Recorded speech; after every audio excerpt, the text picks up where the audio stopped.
मंदिर के निर्माण का फैसला देने वाले तीन तीन जज रिटायर होते। राम का राज्यसभा और राज्यपाल से कोई नाता नहीं है, मगर राम मंदिर के निर्माण का फैसला देने वाले तीन तीन जज रिटायर होते ही सरकार की कृपा स्वीकार कर लें, तब उनके इस कदम की समीक्षा की जानी चाहिए। संवैधानिक मर्यादा भी नहीं कहती है कि जज इस तरह की कृपा स्वीकार करें, मगर जज स्वीकार करते रहे हैं। राम मंदिर के निर्माण के लिए फैसला देने वाले जजों का कोई अलग व्यवहार हो यह जरूरी तो नहीं, मगर इतनी तो सावधानी होनी चाहिए कि उनके किसी कदम से उनके पूर्व के किए फैसले पर आंच ना आए, उस फैसले की लोक समीक्षा होने लग जाए और वो संदेहों से भर जाए।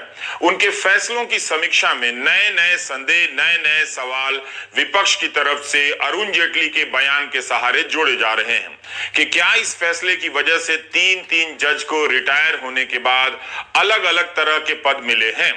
सरकार की कृपा स्वीकार कर इन जजों ने राम की मर्यादा का अपमान किया है या सम्मान, इसकी समझ आप सभी में मुझसे बेहतर है। राम की मर्यादा तो यही कहती है कि इंसाफ ऐसा हो कि कोई संदेह ना कर सके। पहले भी जज रिटायरमेंट के बाद पद स्वीकार करते रहे हैं और इस वजह से उन्हें संदेह से देखा भी गया है, मगर जिन जजों ने राम मंदिर से संबंधित फैसले दिए हैं उनसे उम्मीद थी कि वे नई मर्यादा गढ़ते और सरकार की कृपा को ठुकरा देते, यह कहते हुए कि उनके फैसले पर किसी तरह की आंच नहीं आनी चाहिए। राम की मर्यादा तो यही कहती है कि श्रेष्ठ इंसाफ वही है जो हर प्रकार के संदेहों और विवादों से ऊपर हो, बचा हुआ हो। आप देख रहे हैं रवीश कुमार ऑफिशियल और हम बात कर रहे हैं एस अब्दुल नजीर को आंध्र प्रदेश का राज्यपाल बनाया जाना, रंजन गोगोई को राज्यसभा का सदस्य बनाया जाना क्या राम की मर्यादा के अनुकूल है, क्या संविधान की मर्यादा के अनुकूल है। एस अब्दुल नजीर 4 जनवरी को सेवानिवृत्त हुए। अब्दुल नजीर भारत के इतिहास में तीसरे ऐसे व्यक्ति हैं जो बिना किसी हाई कोर्ट के चीफ जस्टिस बने सुप्रीम कोर्ट में जज बन गए। कई महत्वपूर्ण और ऐतिहासिक फैसलों से संबंधित रहे हैं। एक जज के जीवन में कई महत्वपूर्ण फैसले होते हैं, मगर हम यहाँ अब्दुल नजीर के जज के रूप में हाल के 2 फैसलों का विशेष रूप से जिक्र करना चाह रहे हैं, क्योंकि विपक्ष की तरफ से भी यही उठाया गया है। नवंबर 2019 के अयोध्या केस में फैसला देने वाले 5 जजों की पीठ में से एक जज रहे एस अब्दुल नजीर, और इसी 2 जनवरी को नोटबंदी के फैसले को सही ठहराने वाले फैसले में 4 जजों में से एक जज रहे। नोटबंदी के फैसले में केवल जस्टिस नागरत्ना ने असहमति का नोट दर्ज कराया था। अब्दुल नजीर ने भी ट्रिपल तलाक के फैसले में असहमति का नोट दर्ज किया था। रिटायर्ड जस्टिस अब्दुल नजीर को आंध्र प्रदेश का राज्यपाल बना दिया गया है। अयोध्या फैसले में चीफ जस्टिस रंजन गोगोई थे, उन्हें रिटायरमेंट के 4 महीने के भीतर राज्यसभा की सदस्यता दे दी गई मनोनीत रूप से। जस्टिस अशोक भूषण थे, जिन्हें 2021 में राष्ट्रीय कंपनी विधि अपील अधिकरण NCLAT national company law appellate tribunal का अध्यक्ष बना दिया गया। जस्टिस भूषण 4 जुलाई 2021 को रिटायर होते हैं, 8 नवंबर को ट्रिब्यूनल के अध्यक्ष बन जाते हैं। अब सवाल उठता है कि क्या यह मर्यादा के अनुसार है? क्या आप अयोध्या में राम मंदिर के निर्माण का फैसला देने वाले जजों को सरकार से उपकार लेने पर राम की मर्यादा के अनुकूल समझते हैं? क्या आप इसे संवैधानिक मर्यादा के अनुकूल समझते हैं? जो फैसला ऐतिहासिक माना जाता है उसमें जजमेंट लिखने वाले जज ने अपना नाम नहीं लिखा। इस पर बहस किसी ठोस नतीजे पर आज तक नहीं पहुंची है, बल्कि ठीक से बहस भी नहीं हुई। अटकलें लगती रही कि लेखन शैली किस जज की रही होगी। यह फैसला जब गर्व का फैसला है तब नाम हो सकता था, मगर किसी को क्यों नहीं खटका। शायद सभी ने इसे अच्छा माना, लेकिन जिस फैसले से भव्य राम मंदिर बन रहा है, जो कई किलोमीटर दूर से ही नजर आएगा, उस फैसले को देने वाला अपना नाम तक ना लिखे अपने हिस्से के सामने, यह बात खटक सकती है। और रिटायर होने के बाद सरकारी पद स्वीकार कर लें जो दूर से ही बल्कि हर रोज दिखाई और सुनाई देता हो, क्या यह बात नहीं खटक सकती है? यह सवाल रंजन गोगोई के सामने भी उठा कि राम मंदिर का फैसला लिखने वाले जज का नाम क्यों नहीं है। तब उन्होंने कहा कि उनके पास 2015 से 16 के बीच 32 ऐसे फैसलों की सूची है जिनमें निर्णय लिखने वाले जज के नाम तक नहीं है। तब तो कोई सवाल नहीं उठा। 13 मई 2020 को रंजन गोगोई एक सेमिनार में बोल रहे थे। उन्होंने कहा कि उन्होंने 13 ऐसे फैसले लिखे हैं जिसमें लेखक जज का नाम नहीं है, तो इसे स्वीकार किया गया है। उन्होंने सवाल किया कि किसी फैसले में फैसला लिखने वाले जज का नाम होना जरूरी क्यों? इस सवाल पर अलग से बहस हो सकती है, मगर यह भी तो सही है कि अगर 32 फैसलों में लेखक जजों के नाम नहीं थे, तो उसके सामने कई हजार लाखों फैसलों में लेखक जज के नाम होते रहे हैं। क्या उसका महत्व किसी से कम है? क्या वो स्वीकृत परंपरा नहीं है? आप देख सकते हैं कि आमतौर पर इस तरह लेखक जज अपना नाम जजमेंट शुरू होने से पहले लिखते हैं। जब सुनवाई के समय ही पता होता है कि जज कौन है, तो फैसले के बाद किसने जजमेंट को लिखा है, यह जानकारी ना हो या क्यों तार्किक रूप से सही है। इस तरह से नाम का दिया जाना भी तो तार्किक रूप से स्वीकार किया गया है। तो क्या रंजन गोगोई का जवाब पर्याप्त रहा? कानून के जानकार इस पर समाज को और जानकारी दे सकते हैं। रंजन गोगोई ने कहा कि 5 जज ही लेखक हैं, फैसला लिखने वाले हैं। क्या आप ऐसे सिस्टम की कल्पना नहीं कर सकते कि 5 जजों का निष्कर्ष एक है और जहां वे अपना श्रेय नहीं लेना चाहते, क्रेडिट नहीं लेना चाहते? ये रंजन गोगोई के शब्द हैं जो बार एंड बेंच ने छापे हैं।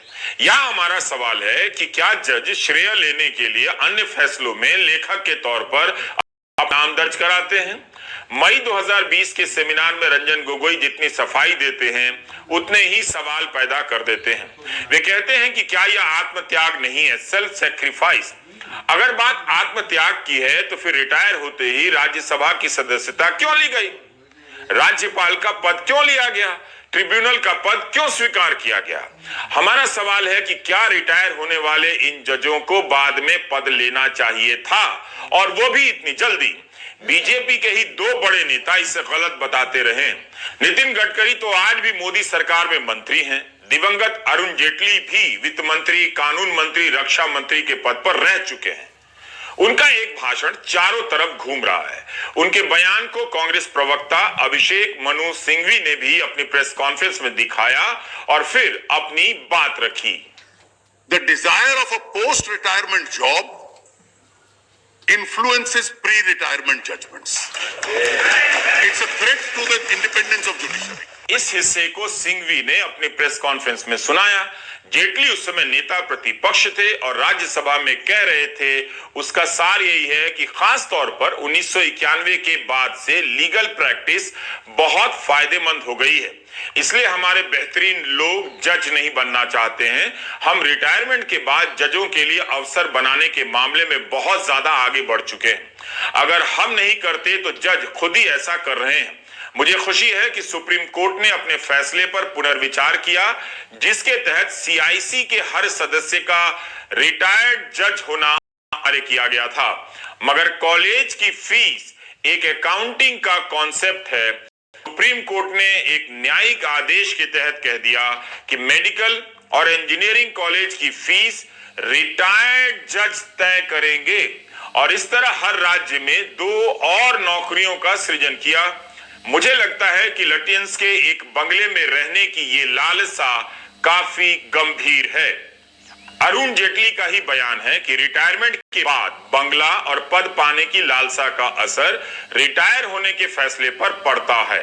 यह न्यायपालिका के लिए खतरा है। जेटली 2013 में यह बात कह रहे हैं, जिसके 1 साल बाद मोदी सरकार आती है। क्या मोदी सरकार ने इस खतरे को दूर करने के लिए कुछ भी किया? क्या जजों ने नई मर्यादा कायम करने की कोशिश की? क्या जेटली की बातों को दोहराते हुए हम कह सकते हैं कि मोदी राज में जो जज रिटायरमेंट के बाद पद ग्रहण कर रहे हैं, उनकी इस लालसा या लालच का रिटायरमेंट के पहले के फैसलों पर असर पड़ा होगा? अगर यह बात सही है तो मेरा सवाल भी सही है कि क्या राम की मर्यादा का उल्लंघन हुआ है? अरुण जेटली के बयान के अनुसार राज्यसभा की सदस्यता को लेकर रंजन गोगोई राज्यपाल के पद को स्वीकार कर अब्दुल नजीर और ट्रिब्यूनल के अध्यक्ष पद को स्वीकार कर अशोक भूषण ने क्या संदेह पैदा करने की गुंजाइश नहीं छोड़ी है। पीआरएस लेजिस्लेटिव रिसर्च की साइट पर राज्यसभा में रंजन गोगोई की उपस्थिति का रिकॉर्ड देख रहा था। 19 मार्च 2020 से उनकी सदस्यता शुरू होती है। 6 फरवरी 2023 तक उनकी उपस्थिति केवल 29% है। इसके मुकाबले सभी सदस्यों का राष्ट्रीय औसत 79% है, जो कि काफी अधिक मालूम पड़ती है। रंजन गोगोई ने आज तक कोई सवाल नहीं पूछा है। सवाल वाले कॉलम के आगे 0 लिखा है। डिबेट वाले कॉलम के आगे नॉट अवेलेबल लिखा है। कोई प्राइवेट मेंबर बिल लेकर नहीं आए। यह सब जानकारी पीआरएस की साइट पर है, आप देख सकते हैं। रंजन गोगोई ने अपनी जीवनी लिखी है, जिसमें रिटायरमेंट के 4 महीने बाद राज्यसभा की सदस्यता लेने को सही ठहराया है। उन्होंने कहा है कि जब पेशकश की गई तब कोई हिचक नहीं हुई। वे पूर्वोत्तर और न्यायपालिका से संबंधित मुद्दों को उठाना चाहते थे, मगर उन्होंने तो कोई सवाल ही नहीं पूछे।